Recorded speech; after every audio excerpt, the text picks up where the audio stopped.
حاضرین ملت اسلامیہ و جملہ عزیزان گرامی، السلام علیکم ورحمۃ اللہ وبرکاتہ۔ الحمد للہ رب العالمین والعاقبۃ للمتقین، والصلاۃ والسلام علی سید الانبیاء والمرسلین وعلی آلہ واصحابہ اجمعین، اما بعد فاعوذ باللہ من الشیطان الرجیم، بسم اللہ الرحمن الرحیم، والذین آمنوا اشد حبا للہ، صدق اللہ العظیم، وبلغنا رسولہ النبی الامین الکریم، ونحن علی ذلک لمن الشاہدین والشاکرین، والحمد للہ رب العالمین۔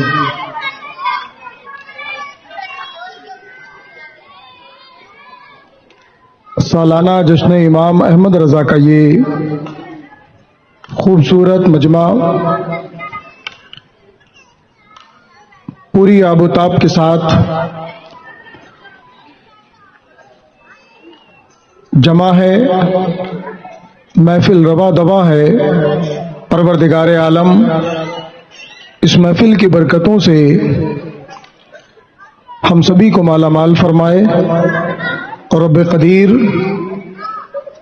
ہم سبھی کو امام احمد رضا کے علوم و فنون کا صدقہ عطا فرمائے۔ وقت بڑا مختصر اور بڑا تنگ ہے، کوشش رہے گی کہ مختصر سے وقت میں جو بھی مختصر باتیں پیش کی جا سکتی ہیں وہ پیش کی جائیں۔ رب کریم کہنے سننے سے زیادہ عمل کی توفیق عطا فرمائے۔ آئیے بغیر کسی تاخیر و تمہید کے درود پاک کا ورد کر لیں۔ اللہم صلی علی سیدنا و شفیعنا و نبینا و مولانا محمد معدن الجود والکرم وعلی آلہ و اصحابہ وبارک وسلم، صلو علیہ صلاۃ و سلام علیک یا رسول اللہ، صلاۃ و سلام علیک یا حبیب اللہ۔ اعلیٰ حضرت کا ایک شعر ہے، اے رضا ہر کام کا ایک وقت ہے، دل کو بھی آرام ہو ہی جائے گا۔ جائے گا اس لفظ کو عام طور پر آنے والے وقت کے لیے استعمال کرتے ہیں، فیوچر کے لیے، مستقبل کے لیے۔ ہو جائے گا، کل نہیں پرسوں ہو جائے گا، پرسوں نہیں نرسوں ہو جائے گا۔ اعلیٰ حضرت نے کہا تھا ہر کام کا ایک وقت ہے، دل کو آرام چاہیے، ہو جائے گا انشاءاللہ۔ اعلیٰ حضرت نے آرام کو مستقبل کے لیے رکھا تھا، ہم نے اس کو اپنے حال کا حصہ بنا رکھا ہے کہ بس آرام ہی کریں اور کچھ نہیں کرنا ہے، آرام ہی کافی ہے۔ جس دن ہم نے اس شعر کو صحیح سے سمجھ لیا اور اس پر عمل کر لیا تو یقین جانیے بہت زیادہ سنانے کی بھی ضرورت نہیں پڑے گی اور بہت زیادہ سننے کی بھی ضرورت نہیں پڑے گی۔ راحت اندوری نے ایک بار کہا تھا کہ وہ اس نے کسی اور پرپس پہ کہا تھا، لیکن ہم بھی خود کو اس کی جگہ فٹ کر کے دیکھ سکتے ہیں۔ اس نے کہا تھا کہ آج کانٹوں بھرا مقدر ہے۔ اس سے پہلے بھی اس نے کہا تھا کہ ایک بنجر زمین کے سینے میں نے کچھ آسماں اگائے تھے، میں اداس بیٹھا تھا، شام نے قہقہے لگائے تھے۔ اور وہ شعر جس سے آپ کو جوڑنا ہے، اس نے کہا تھا آج کانٹوں بھرا مقدر ہے، آج کانٹوں بھرا مقدر ہے، ہم نے گل بھی بہت کھلائے تھے۔ اب سوال یہ اٹھتا ہے کہ آج کے زمانے میں ہم اور آپ جس دور سے گزر رہے ہیں، جو حالات ہمارے اور آپ کے سامنے ہیں، وہ حالات خود بخود بنے ہیں یا ہماری سستی اور لاپرواہیوں نے بنائے ہیں؟ اعلیٰ حضرت امام احمد رضا امت کے مجدد، امت کے فقیہ، امت کے محدث، مترجم قرآن،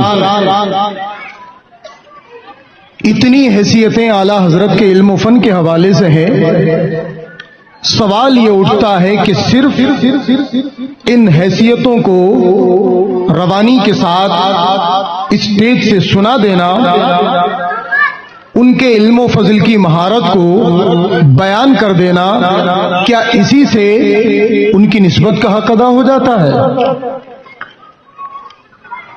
اگر اسی سے ان کی نسبتوں کا حق ادا ہو جاتا تو آج ہمیں کسی کو یہ شکوہ نہ کرنا پڑتا کہ اعلیٰ حضرت کی ساری کتابیں ابھی تک چھپ نہیں سکی ہیں،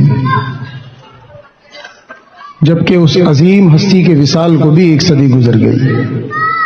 تو اس کا مطلب یہ ہے کہ کہیں نہ کہیں کچھ ایسے پہلو ہیں، کچھ ایسی چیزیں ہیں جن سے ہم نے لاپرواہی برتی ہے، غفلت اور سستی کا مظاہرہ کیا ہے، جس کی وجہ سے آج حالات یہاں تک پہنچے ہیں کہ انٹرنل ایکسٹرنل دونوں محاذوں پر ہم بحیثیت ملت، بحیثیت امت اور بحیثیت جماعت کمزور پڑ گئے، اور اتنے کمزور پڑ گئے کہ کچھ لوگوں کے دماغ سے تو کمزور ہونے کا احساس ہی جاتا رہا۔ زندگی کے سفر میں طاقتور ہونا یا کمزور ہونا یہ بہت فطری اور نیچرل بات ہے، سوبھاوک ہے، اپ ڈاؤن چلتا رہتا ہے، سورج نکلتا ہے، جوان ہوتا ہے، عروج کو پہنچتا ہے اور ایک دن ڈھل بھی جاتا ہے۔ لیکن سوال کسی چیز کے نکلنے یا ڈھلنے سے نہیں ہوتا، سوال اس رویے پر ہوتا ہے جب آدمی کو اپنے زوال کا، اپنے ڈھلنے کا احساس تک نہ رہے۔ جس دن آدمی کے دماغ سے یہ خیال نکل جاتا ہے کہ وہ پریشان بھی ہے، تو وہ پھر وہ ختم ہو جاتا ہے، وہ پھر کچھ نہیں کر سکتا۔ پروردگار عالم قرآن کریم میں فرماتا ہے والذین آمنوا اشد حبا للہ، ایمان والے اللہ کے برابر کسی سے محبت نہیں کرتے۔ اللہ سے محبت کیسے ظاہر ہوگی کہ ایک ایمان والا رب سے محبت کرتا ہے؟ آپ کہیں گے کہ اللہ کی تسبیح و تحمید سے، اللہ کی بارگاہ میں اس کی کبریائی کے نعرے اور ترانوں سے، اللہ کی عظمت و شان سے، اللہ کی کبریائی سے۔ سوال یہ اٹھتا ہے کہ اذان کے اللہ اکبر اور اشہد ان لا الہ الا اللہ کے سوا آپ اور ہم کب اتنا وقت نکال پاتے ہیں کہ باضابطہ خدا بند قدوس کی وحدانیت پر، وحدانیت کی شان پر، خدا بند قدوس کی شان یکتائی پر، آج کے ماحول کے اعتبار سے جس زبان میں، جس انداز میں، جس اسکل کے ساتھ، جس تقاضے کے ساتھ، جس مثالوں کے ساتھ آج کا ذہن چیزوں کو سمجھنا چاہتا ہے، جاننا چاہتا ہے، ہم لوگوں تک وہ بات ڈلیور بھی کر پا رہے ہیں یا نہیں؟ اللہ ایک ہے۔ ابھی قبلہ سید شاکر حسین سیفی صاحب، استاذ و مفتی مدرسہ دارالعلوم محبوب سبحانی کرلا نے بیان کیا کہ کلمہ توحید میں پہلے لا ہے، بعد میں پہلے انکار ہے، بعد میں اس بات ہے۔ سوال یہ اٹھتا ہے اور اب یہ اٹھنے لگا، اب سے تقریباً 10 سال پہلے ہم اس پر گفتگو کرتے تھے کہ اگر ہم نے فلسفہ توحید زمانے کو نہیں بتایا کہ فلسفہ توحید میں پہلے انکار کا مطلب کیا ہے اور اس انکار کے لوجیکل پہلو کیا ہے، تو ایک دن زمانہ ہم سے پوچھے گا آپ اللہ کو معبود مانتے ہو، مانتے رہو، ہمیں کوئی اعتراض نہیں۔ سوال یہ کرے گا زمانہ کہ آپ اپنے خدا کو معبود مانو، اپنے خدا کو رب مانو، ہمیں کوئی اعتراض نہیں۔ جواب اس کا دو آپ ہمیں کہ آپ دوسروں کے خداؤں کا انکار کیوں کرتے ہیں؟ اور آج زمانہ یہ سوال پوچھنے لگا ہے۔ اگر اب بھی ہم نے ہوش کے ناخون نہیں لیے تو ہو سکتا ہے کہ ایک بہت بڑا طبقہ جسے خود نہ پتا ہو، وہ لا الہ الا اللہ تو پڑھتا ہے مگر اسے پتا نہیں کہ الہ سے پہلے لا لانے کا لاجیکل مفہوم اور مطلب کیا بن سکتا ہے، ہونے والے اعتراض کا جواب کیا بن سکتا ہے، تو کہیں وہ غیروں کے ہاتھوں کا کھلونا اور آلہ کار نہ بن جائے۔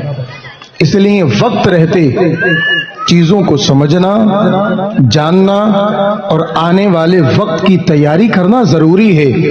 اعلیٰ حضرت نے اے رضا ہر کام کا ایک وقت ہے، دل کو بھی آرام ہو ہی جائے گا، دل کے آرام کا ایک وقت ہے، اسے مستقبل پہ رکھا اور اپنے حال کو، موجودہ زمانے کو کام کے لیے وقف کیا۔ اعلیٰ حضرت کا زمانہ دیکھ لیں آپ، اعلیٰ حضرت 1856 میں پیدا ہوئے اور 1921 میں وصال ہوا۔ 1856 سے لے کر کے 1921 کا زمانہ برٹشرز کا زمانہ ہے، برطانوی راج کا زمانہ ہے۔ اس دور میں ہندوستان غلامی کی زنجیروں میں جکڑا ہوا تھا۔ سوال یہ اٹھتا ہے کہ اس دور غلامی میں اعلیٰ حضرت نے کیا گوشہ نشینی اختیار کر کے اپنی زندگی بسر کی؟ کیا سسٹم سے ہار مان لی؟ نظام کے آگے کمزور پڑ گئے؟ نہیں، جو مجدد نظام کے آگے کمزور پڑ جائے وہ مجدد کیسا؟ مجدد تو آتا ہی امت کی اصلاح کے لیے ہے، مجدد تو آتا ہی فکر و نظر کی تطہیر اور اس کی صاف و صفائی کے لیے ہے۔ امت غلامی کی زنجیروں میں جکڑی جا چکی تھی، ایسے وقت میں ضرورت تھی کہ قوم کو ذہنی طور پر مضبوط بنائے رکھنے کی، اس کے مورال کو ڈاؤن ہونے سے بچانے کی۔ اعلیٰ حضرت نے دیکھیے دو ہی کام ہوا کرتے ہیں، یا تو اس زمانے میں برطانوی راج کا تختہ الٹ دیا جاتا فوری طور پر، وہ جو اس وقت کے دنیاوی اسباب تھے اس میں ممکن نہ تھا، اور وقت نے ثابت بھی کیا کہ برطانوی راج کا تختہ الٹا نہیں جا سکا، پلٹا نہیں جا سکا۔ اب کچھ چیزیں نیچرل ہوا کرتی ہیں، دنیا کا جو ایک مزاج ہے اس کے مطابق چلا کرتی ہیں۔ آپ دو ہی پیروں پر چل سکتے ہیں، ایک پیر پر زیادہ دیر تک کھڑے بھی نہیں رہ سکتے اور چل بھی نہیں سکتے، تو کچھ چیزیں نظام اور عادت کا حصہ ہوتی ہیں۔ برطانوی راج کو پلٹا نہیں جا سکا۔ اب دوسرا پہلو تھا کہ برطانوی راج کو پلٹا تو نہیں جا سکتا، مگر برطانوی راج اپنی طاقت کا استعمال کر کے مسلمانوں کے فکر و نظر کو گندا اور ختم اور ملیا میٹ کرنا چاہتا تھا۔ کیا اسے روکے نہ روکے؟ تو اعلیٰ حضرت نے دوسرے پہلو کو پکڑا اور برطانوی راج کے اس منصوبے کو ناکام کیا کہ جس کی بنیاد پر برطانوی راج مسلمانوں کے فکر و نظر پر قبضہ جمانا چاہتا تھا یا مسلمانوں کے نظریات کو گندا اور ملیا میٹ کرنا چاہتا تھا۔ پورے برطانوی راج میں امام احمد رضا نے اس خدمت کو علی وجہ الکمال ادا کیا۔ آج ہم آپ سے پوچھتے ہیں اور سوال کرتے ہیں، یہاں محبوب سبحانی کے سینکڑوں طلباء بیٹھے ہیں، شہر کے کرلا کے باشعور سنجیدہ مسلمان بیٹھے ہیں، ہر آدمی سے ایک سوال ہے، جو حالات، جو معاملات آج آپ کے اور ہمارے سامنے ہیں، کیا وہ ایک چیلنج کے طور پر نہیں ہے؟ ہم کیا کر رہے ہیں؟ کس چیز میں مست ہیں؟ کس چیز میں ہمارا وقت گزر رہا ہے؟ ابھی 3 دن پہلے کی بات ہے کہ مراد آباد کے ایک پروگرام میں میں جا رہا تھا، تو جو ہمارے میزبان تھے میں نے ان سے پوچھا، نیا راستہ تھا، نئی سڑک تھی، میں نے ان سے پوچھا کسی لینڈ مارک کا پتہ بتا دیں، تو انہوں نے کہا کہ ہمارے جلسہ گاہ کے قریب 2 لینڈ مارک ہیں، آپ کسی سے بھی پوچھیں گے، نہیں بھی پوچھیں گے تو بھی پتہ لگ جائے گا۔ میں نے کہا کہ بتائیں، تو انہوں نے کہا ایک کا نام ہے نواب ہوٹل اور دوسرے کا نام ہے تاج محل ہوٹل۔ یہ 2 لینڈ مارک ہیں۔ آپ پڑھے لکھے لوگ ہیں، باشعور سنجیدہ لوگ ہیں، لینڈ مارک ایک ایسی نشانی جس کے بتانے کی ضرورت نہ پڑے، جس کو زیادہ کسی سے پوچھنے کی ضرورت نہ پڑے، اسے دیکھیں اور پتہ لگ جائے کہ صاحب جس نشانی کا بتایا تھا وہ آ گیا۔ تو میں نے سوچا کہ آج مسلمانوں کی بستیوں میں لینڈ مارک کسی اسکول، کالج یا مدرسے کو نہیں بنایا جاتا، مسلمانوں کی بستیوں میں لینڈ مارک جو ہوتے ہیں وہ کھانے اور پینے کے اڈے ہوا کرتے ہیں، کھانے پینے کے ہوٹل ہوا کرتے ہیں۔ یہی تقریباً پوری ہندوستان کی آپ مثال لے لیں، کسی بھی مسلم بستی میں چلے جائیں، ہر مسلم بستی کا لینڈ مارک جو ہوگا وہ نہاری سینٹر ہوگا، وہ چکن سینٹر ہوگا, مٹن سینٹر ہوگا, کسی بستی کی بریانی اچھی ہے, کسی شہر کے کباب اچھے ہیں, کسی شہر کا قورمہ اچھا ہے, کسی شہر میں کچھ کھانے کا اچھا ہے, کسی میں کچھ کھانے کا اچھا ہے. ہماری ساری بستیوں, اکثر شہروں کا ماحول اور مزاج تقریباً یہی ہے کہ ہماری پہچان کھانے اور پینے کے حوالے سے ہے. دنیا کہاں سے کہاں تک پہنچ گئی. سفر شروع ہوا تھا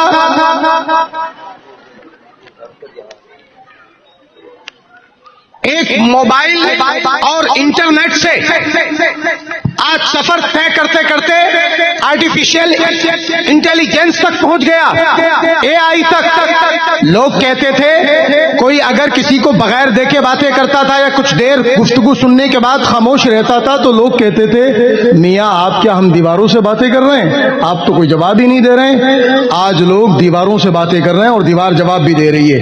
اپنے ہاتھ میں موبائل لے کر کے گھوم رہے ہیں, اے آئی سے سوال پوچھ رہے ہیں, اے آئی ہمارے سوال کا جواب دے رہی ہے. آپ دوسرا سوال پوچھتے ہیں, اے آئی دوسرا جواب دے دیتا ہے.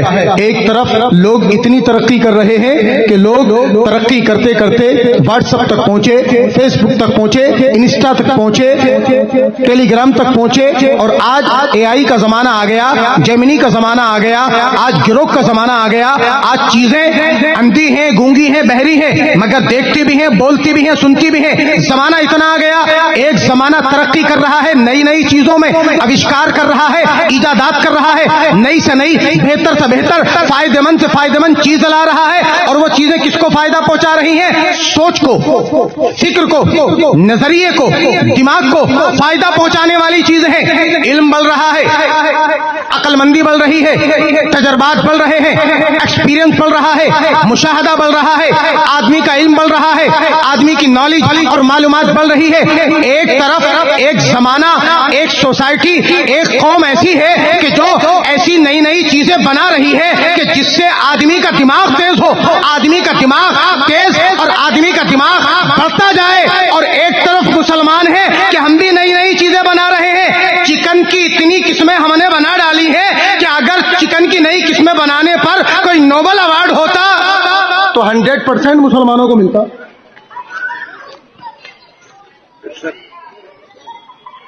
چکن کی نئی نئی قسمیں بنانے پر اگر کوئی ایوارڈ ملتا انٹرنیشنل سطح پر تو مسلمانوں کو ملتا. انگڑی, ٹنگڑی, پنگڑی, سارے چکن کے نام. یہ چکن جہانگیری, یہ چکن اکبری. اگر اکبر اور جہانگیر کو پتہ لگ جاتا کہ ہمارے بعد ہندوستان کے مسلمان یہ کریں گے تو خدا ہی جانتا وہ بیچارے کس طرح سے افسوس کا اظہار کرتے. تو سوال یہ اٹھتا ہے اس گئے گزرے دور میں جبکہ ہمارا سب کچھ داؤں پر ہے, ہماری پہچان, ہمارا نام, ہماری عزت, ہماری آبرو, ہمارے مدارس, ہماری خانقاہیں, ہمارے مقبرے, ہماری نسلیں, ہمارا ایمان.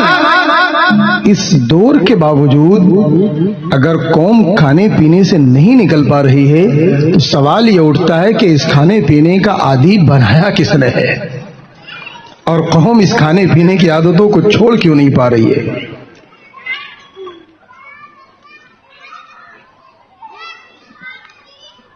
دلی میں ایک جگہ ہے گرودوارہ بنگلہ صاحب, سکھوں کا گرودوارہ ہے. وہاں ایک لنگر ہوتا ہے, اسے وہ کہتے ہیں گرو کا لنگر. اس لنگر میں نہ تو دال ہوتی ہے,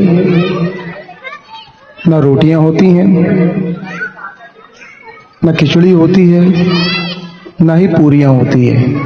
کھانے پینے کی کوئی چیز نہیں ہوتی اس لنگر میں.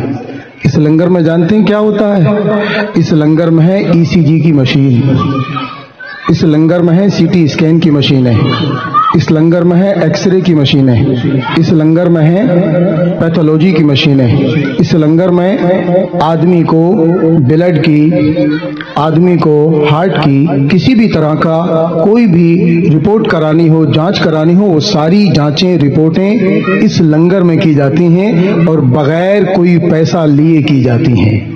اس کا نام رکھا ہے انہوں نے گرو کا لنگر. آپ حیرت میں پڑ جائیں گے کہ جب صبح کو یہ گرو کا ان کے لنگر شروع ہوتا ہے تو اگر بھیڑ میں جب لائن لگتی ہے اور 100 آدمی لائن میں لگے ہوتے ہیں تو نو ڈاؤٹ 100 میں تقریباً 70 سے 75 لوگ مسلمان ہوا کرتے ہیں۔ کیا ہماری قوم کے پاس امیر نہیں ہے؟ کیا ہماری قوم کے امیروں کی جیب میں پیسہ اور دولت نہیں ہے؟ کیا ہمارے پاس تاجر اور کاروباری لوگ نہیں ہیں؟ کیا ہمارے پاس امپورٹ ایکسپورٹ کا کاروبار کرنے والے کروڑ پتی ارب پتی نہیں ہیں ہمارے پاس؟ سوال یہ اٹھتا ہے کہ جب 2% کی تعداد رکھنے والی قوم بار بار کچھ لوگ رونا روتے ہیں کہ صاحب ہماری تعداد کم ہے، ہم 20-25 کروڑ ہیں۔ ارے خدا کے بندو، تم 20-25 کروڑ ہو تو صحیح، وہ تو 2-2.5 کروڑ کے اندر سمٹ جاتے ہیں۔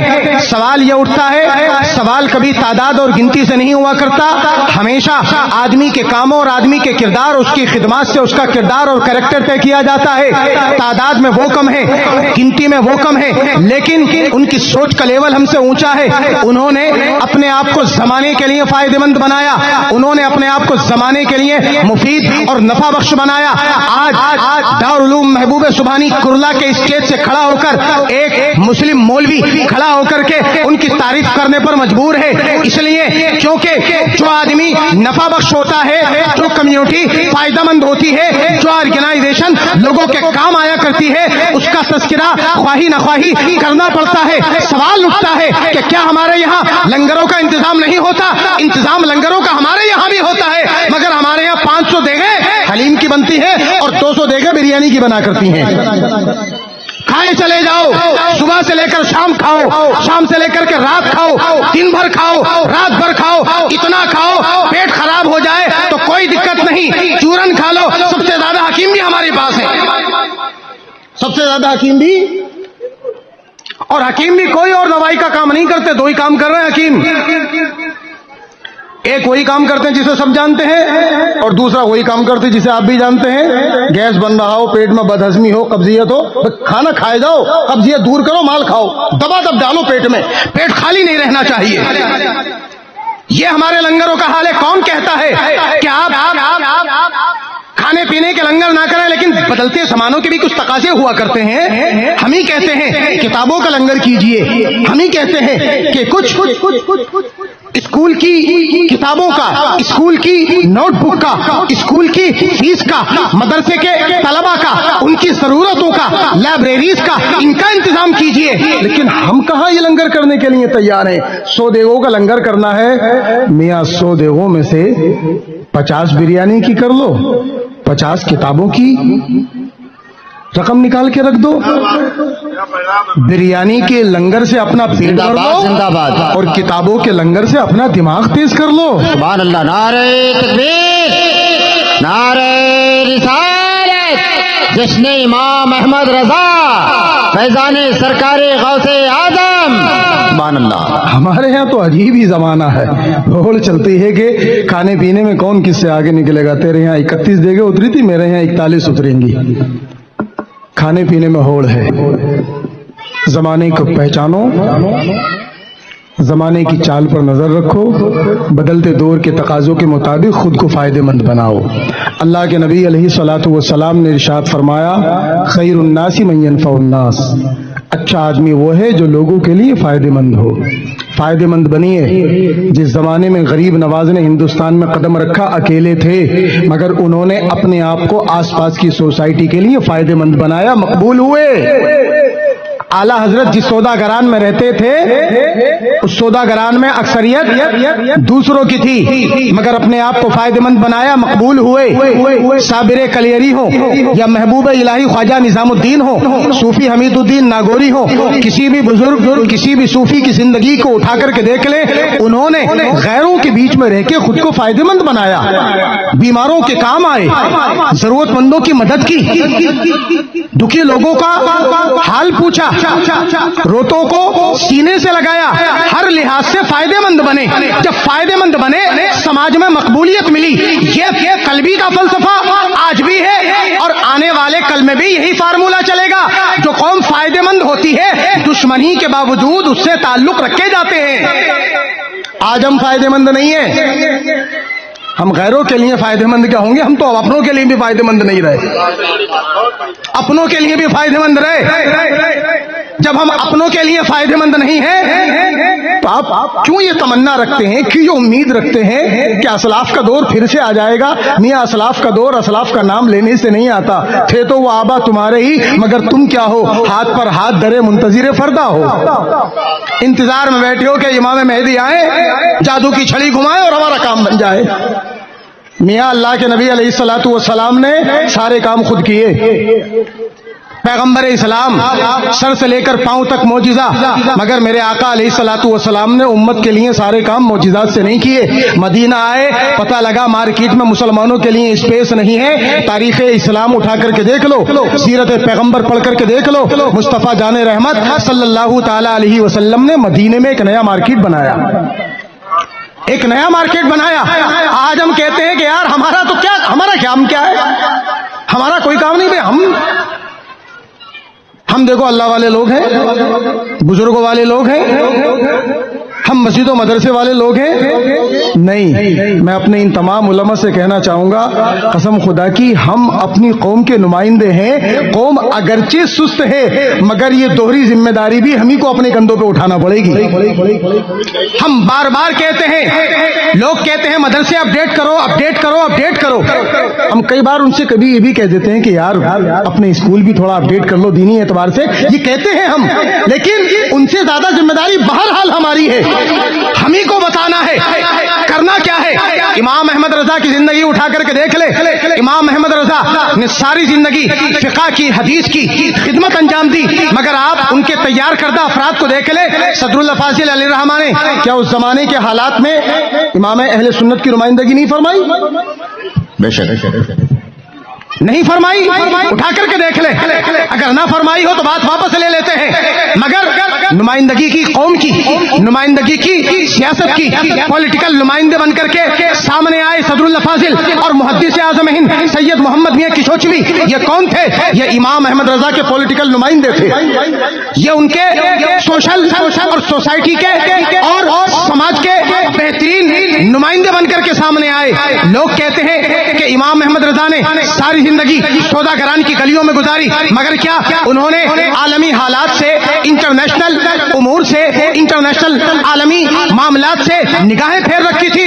انہوں نے مبلغ اسلام علامہ عبدالعلیم صدیقی میرٹھی کے طور پر 11 زبان میں جانے والا مبلغ دیا۔ نعرہ تکبیر، نعرہ رسالت، فیضان سرکار اعلی حضرت۔ کسی زمانے میں پروفیسر مسعود مجددی علیہ الرحمہ نے لکھا تھا، ایک اعلیٰ حضرت پر ایک رسالہ لکھا تھا، اس کا نام تھا ایک مظلوم مفکر، اور اس میں انہوں نے کہا تھا کہ اعلیٰ حضرت پر دونوں نے ظلم کیا ہے، بیگانوں نے بھی ظلم کیا ہے اور اپنوں نے بھی ظلم کیا ہے۔ صحیح بات یہ ہے کہ اعلیٰ حضرت کو ویسا تو نہ پڑھا گیا نہ بتایا گیا جیسے امام احمد رضا ہیں۔ قسم خدا کی امام احمد رضا تو وہ نادر و نایاب ہیرا ہے کہ جس کے سامنے رکھ دے اس کی نگاہوں کو خیرہ کر دے۔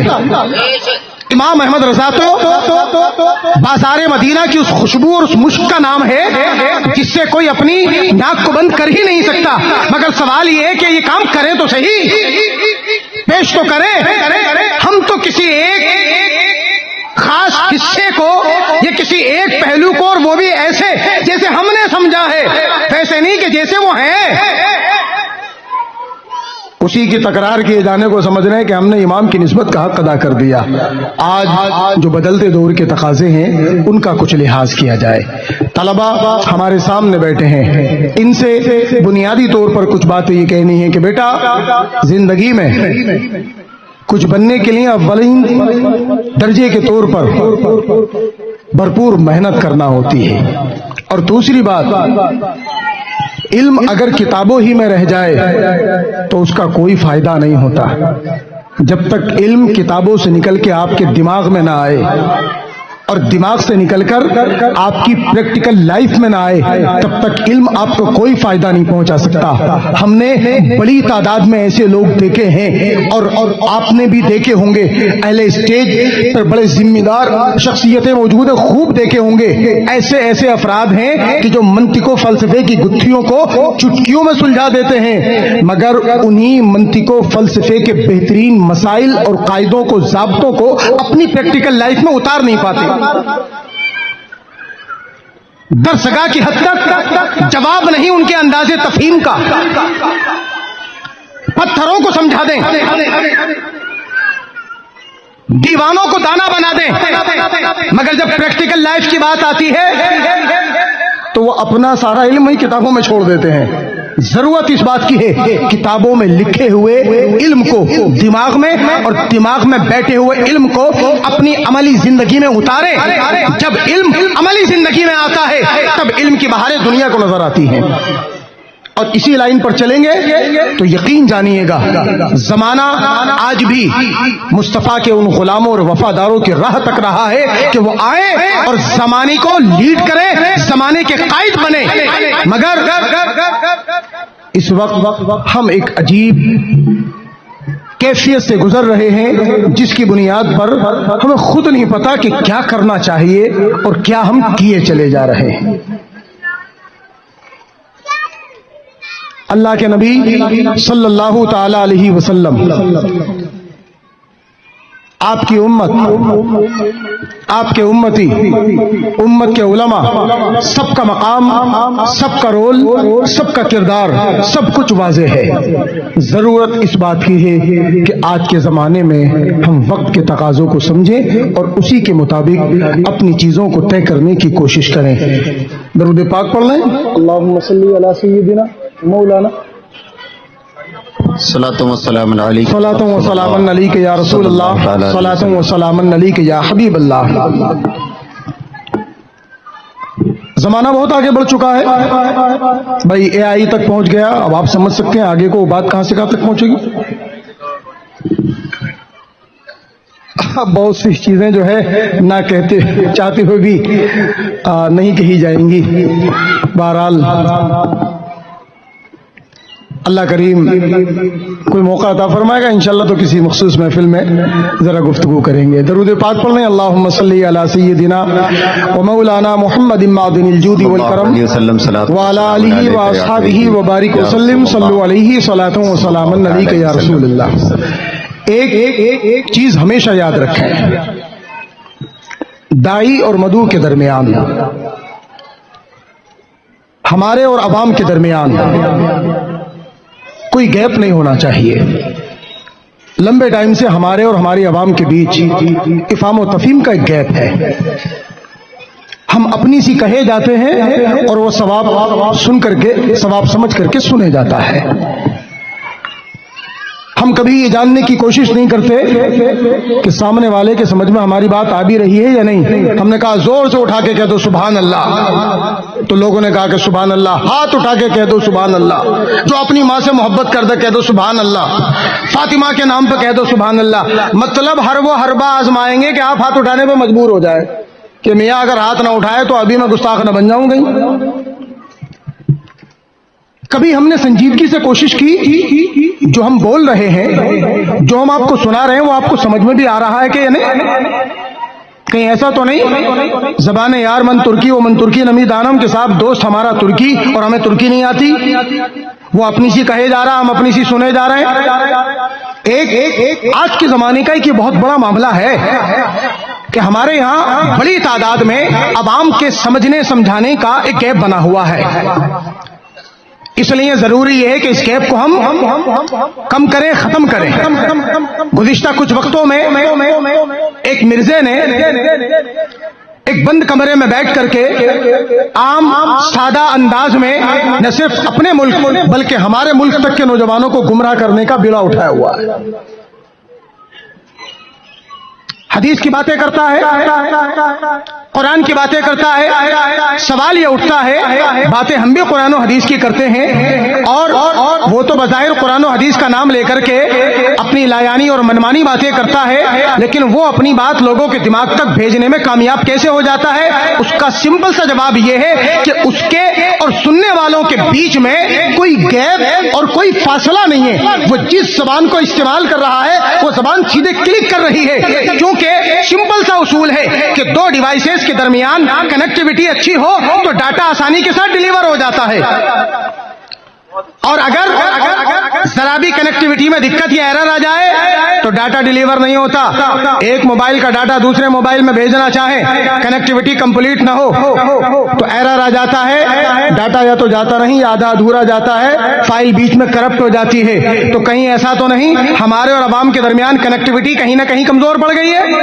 اگر کمزور پڑ گئی ہے تو اسے دور کریں، اور یہ کرنا ہی پڑے گی، اور اس کے لیے ضروری یہ ہے کہ ہم آپ سے اس زبان میں بات کریں، اس انداز میں بات کریں، اس پیشکش کے ساتھ بات کریں جو آپ کو آسانی سے سمجھ میں آ جائے، اور یہ آپ کی بھی ذمہ داری ہے کہ اگر آپ کو ہماری باتیں سمجھ میں نہ آئے تو شرافت اور ادب کے دائرے میں ہم سے ذکر بھی کریں کہ حضرت آپ بہت ساری باتیں بتا دیتے ہیں، آپ کی 4 باتوں میں سے ہمیں 1 سمجھ میں آتی ہے، 3 سمجھ میں نہیں آتی۔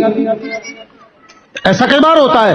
ہماری زبان بیسیکلی اردو ہے، علماء عموماً اردو بولتے ہیں، اور اردو پر بھی عربی اور فارسی کا غلبہ ہے۔ ہماری ترکیبات، گفتگو کے آداب، گفتگو کے طور طریقے، لفظوں کے استعمال بہت گنجلک اور بہت عالمانہ فاضلانہ ہوتے ہیں۔ ظاہر سی بات ہے آپ کا لیول اتنا اونچا نہیں ہوتا، آپ اس لیول کو میچ نہیں کرتے، تو کئی بار ہو سکتا ہے کہ ہماری گفتگو آپ کے سر سے اتر جاتی ہو، مگر آپ ادب میں سبحان اللہ کہے چلے جا رہے ہیں، چونکہ ہم کہلوا رہے ہیں۔ اس لیے ضروری یہ ہے کہ اس بنیادی گیپ کو بھی ہم دور کرنے کی کوشش کریں۔ آج کے زمانے میں ہم جتنا سادہ، جتنی عام فہم زبان استعمال کریں گے، اتنا ہی اپنی عوام کو غیروں کے چنگل اور فریب سے بچا سکیں گے۔ اس کی بہت عام سی مثالیں ہیں۔ دوسری، آج کے زمانے میں ضرورت اس بات کی ہے کہ ہم چیزوں کو زیادہ سے زیادہ سسٹمیٹک، ٹائم باؤنڈ بنانے کی کوشش کریں۔ آج کی محفل کا وقت متعین ہے، یہ کبھی کبھی پریشان کن تو ہوتا ہے، لیکن اس کے فائدے زیادہ ہیں۔ وقت کا جس قوم کو احساس ہوتا ہے، سمجھ لیں کہ ترقی کی دوڑ کے قابل وہی قوم ہوتی ہے۔ آپ اور ہم اچھی طرح سے جانتے ہیں کہ ہمارے ہاں وقت صرف اس وقت میں دھیان دیا جاتا ہے جب ہم مسجد میں جمعے کا خطبہ سن رہے ہوتے ہیں اور خطیب کی تقریر 1 یا 2 منٹ آگے بڑھ جاتی ہے، تب تو قوم کو احساس ہوتا ہے کہ وقت بڑھ گیا ہے، وقت زیادہ ہو گیا ہے۔ لیکن جب رات کو ولیمے کا پروگرام رکھا جائے تو چاہے وہ رات کے 12 بجے نپٹے یا 1 بجے نپٹے، 3 بجے نپٹے، 4 بجے نپٹے یا فجر کے بعد نپٹے، قوم کو کوئی پرواہ۔ سوال یہ اٹھتا ہے کہ جو قوم مسجد کے خطیب کے 1 منٹ کا حساب رکھتی ہے، آخر وہ اپنے بچے کے ولیمے میں 3 گھنٹے کا حساب کیوں نہیں رکھتی؟ وقت کی پابندی کا مزاج بنائیے۔ اور دوسری چیز، تیسری چیز بتا دوں، وہ ان شارٹ چل رہے ہیں، ہوٹلنگ کو کم کیجئے۔ ہوٹلنگ کو کیا کیجئے؟ یہ جو ہوٹلنگ کا مزاج بن گیا ہے نا، بہت عمدہ پیغام۔ جسے دیکھو وہ ہوٹل پہ کھانا کھانے کے لیے بھاگ رہا ہے۔ ایک آدمی ہوٹل پہ گیا، 800 روپے کا کھانا کھا لیا، 2 آدمی چلے گئے 2000 کا کھانا کھا لیا۔ خدا کے بندے، اگر ان 2000 روپے میں سے 1000 روپے جیب میں ڈال کے رکھتا اور 1000 روپے اپنے بیوی بچوں پہ خرچ کرتا، تیری بیوی بھی خوش رہتی، تیرے بچوں کا دل بھی بلند ہوتا، لیکن تو اپنے بیوی اور بچوں کو کھلانے کی بجائے 2000 روپے ہوٹل پہ خرچ کرتا ہے۔ اس ہوٹل بازی کو جس طرح سے ہم نے پروموٹ کیا ہے، آج مسلمانوں میں گلی گلی، نگر نگر، ہر دوسرے چوراہے پر اور ہر چوراہے کے تیسرے نکڑ پر سب سے زیادہ کھانے کے ہوٹل کھلے ہوئے ہیں۔ مسلمانوں سے اچھا کک نہیں ملتا۔ ایک زمانہ تھا، اشبیلیہ کے ایک عالم تھے. اشبیلیہ اندلس کا ایک شہر ہوا کرتا تھا جسے آج کے زمانے میں اسپین کہا جاتا ہے. قرطبہ کے ایک عالم تھے. دونوں عالموں میں اپنے شہر کے اچھے ہونے کو لے کر کے بحث ہوئی. اچھے لوگ بحث بھی کرتے ہیں تو اس کا نتیجہ بھی اچھا ہوتا ہے، بشرطے کہ بحث کرنے والے اچھے ہوں. بحث کرنے والے کیا ہوں؟ اچھے ہوں. اچھے لوگوں کی تو ہر بات اچھی ہوتی ہے. بحث ہوئی، قرطبہ کے عالم بولے کہ ہمارا شہر اچھا ہے، اشبیلیہ کے عالم بولے ہمارا شہر اچھا ہے. یہ تھے دعوے، لیکن دعویٰ بغیر دلیل کے ادھورا اور نامکمل رہتا ہے. انہوں نے کہا دلیل دو، تو اشبیلیہ کے عالم نے ایک ایسی دلیل دی کہ قرطبہ کے عالم خاموش ہو گئے.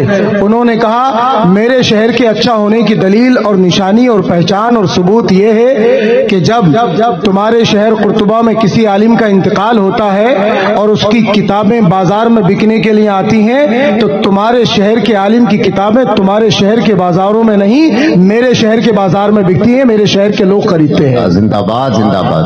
اور تمہارے شہر کے کمتر ہونے کی دلیل اور نشانی یہ ہے کہ جب ہمارے شہر اشبیلیہ میں کوئی گویہ مرتا ہے اور اس کے باجے اور اس کے گانے بانے کے ساز و سامان، اس کے ڈھول تاشے جب بکنے ہوتے ہیں تو وہ اشبیلیہ کے بازاروں میں نہیں، تمہارے شہر کے بازاروں میں بکتے ہیں. اس سے مزاج پتہ لگتا ہے کہ میرے شہر کے لوگوں میں کتابیں خریدنے کا مزاج ہے اور تمہارے شہر کے لوگوں میں گانے بجانے کے ساز و سامان خریدنے کا مزاج ہے. تو جس شہر کے لوگوں کا مزاج کتاب خریدنے کا ہو وہی شہر اچھا ہے، اور جس شہر کے لوگوں کا مزاج گانے بجانے کے ساز و سامان خریدنے کا ہو وہ شہر اچھا ہو ہی نہیں سکتا. نعرہ تکبیر، نعرہ رسالت، جشن امام احمد رضا. سبحان اللہ. آپ طے کر لیں، ہم طے کر لیں کہ ہمارے یہاں بازار میں کون سا سامان زیادہ ملتا ہے. جس چیز میں ہماری دلچسپی مل جائے بس اسی کے حساب سے آپ اپنا رول اور اپنا مقام طے کر سکتے ہیں. ضرورت اس بات کی ہے آج کے اس پروگرام میں حضرت علامہ سید اکرام الحق صاحب قبلہ کی لکھی ہوئی ایک کتاب افکار امام اعظم ابو حنیفہ کا بھی رسم اجرا ہونا ہے. ایک عالم رات کے اندھیروں میں جاگ کر اپنے قلم کو استعمال کر کے اپنی جماعت اور اپنی قوم کو زندہ رکھنے کی کوشش کرتا ہے، لیکن ہوتا وہی ہے کہ کتاب لکھے بھی وہی، چھپوائے بھی وہی اور بانٹے بھی وہی. اور مزے کی بات یہ ہے کہ عوام تو عوام خواص بھی پڑھنے کے لیے تیار نہیں ہوتے. یہ بڑی تلخ بات ہے، خواص بھی پڑھنے کے لیے تیار. حضرت مولانا مظہر حسین علیمی صاحب یہاں موجود ہیں، ماہنامہ سنی دنیا کے ایڈیٹر. ہم بھی کسی زمانے میں سواد اعظم رسالہ نکالا کرتے تھے، بہت سارے یار دوست مفت میں لے جایا کرتے تھے. ایک بار ایک دوست سے پوچھ لیا کہ جو پچھلا شمارہ آپ نے ہم سے مفت میں لیا تھا اسے پڑھا تھا آپ نے؟ کہا پڑھا تھا، بہت اچھا تھا. اور تمہارا اداریہ تو بہت ہی اچھا تھا. میں نے کہا ماشاءاللہ اداریہ پڑھ لیا تم نے؟ اور کون سے مضامین پڑھے؟ کہا اور پڑھنے کا تو موقع نہیں ملا، اداریہ پڑھ لیا تھا آپ کا ایڈیٹوریل سمپادکیہ میں نے پڑھ لیا تھا. میں نے کہا کس عنوان پر تھا؟ تو کہ یار عنوان تو جلدی میں دیکھ نہیں پایا لیکن تھا بہت اچھا. تو میں نے کہا بیٹے رسالہ واپس دے دینا اور آج کے بعد کبھی مفت مانگنا نہیں. اس دن سے میں نے طے کیا اپنی کتابیں بہت چنندہ ترین دوستوں کے سوا کسی کو مفت میں نہیں دیتا، کیونکہ جو کتاب مفت میں لیتا ہے وہ پڑھتا ہی نہیں. جب امت کے اماموں کا حال یہ ہو جائے کہ کتابیں پڑھنا اور خریدنا ان کے ذوق کا حصہ ہی نہ رہے تو عوام سے کیسا شکوہ دوستو، عوام سے کیسی شکایت کہ عوام پڑھتی نہیں ہے. عوام تو تب پڑھے گی جب امام پڑھے گا. اور امام کا حال یہ ہے، ایک امام سے پوچھا کہ 3 سال انہوں نے ایک بستی میں امامت کی اور 3 سال ایک کتاب فیضان سنت کے سارے نکال دیے انہوں نے، اور باضابطہ فارغ التحصیل تھے مفتی صاحب. 3 سال ایک بستی میں ایک کتاب کے ساتھ نکال دیے انہوں نے. اور میں نے کہا یار تمہیں کبھی محسوس نہیں ہوتی کمی کتابوں کی؟ تو کہنے لگا 15-20 منٹ ہی تو سنانا ہے، 2-4-5 منٹ تو درود پاک پڑھوانے میں لگ جاتے ہیں، 5-7 شعر پڑھ دیتا ہوں، ایک آدھ حدیث کی کوئی فضیلت بیان کر دی، 15-20 منٹ ہو گئے پورے، اللہ اللہ خیر صلی اللہ. اور سب سے بڑھیا فارمولہ تو میاں آج کے زمانے میں یہی ہے، کسی کو کام کی بات نہ بتانی ہو تو 10-15 شعر سنا دو اسے، عوام بھی خوش، ہم بھی خوش، کام بن گیا بڑھیا، محنت بھی نہیں کرنا پڑی، صورتحال ہو گیا. بس یہی چل رہا ہے آج کل. جب تک عوام کے پہلے علماء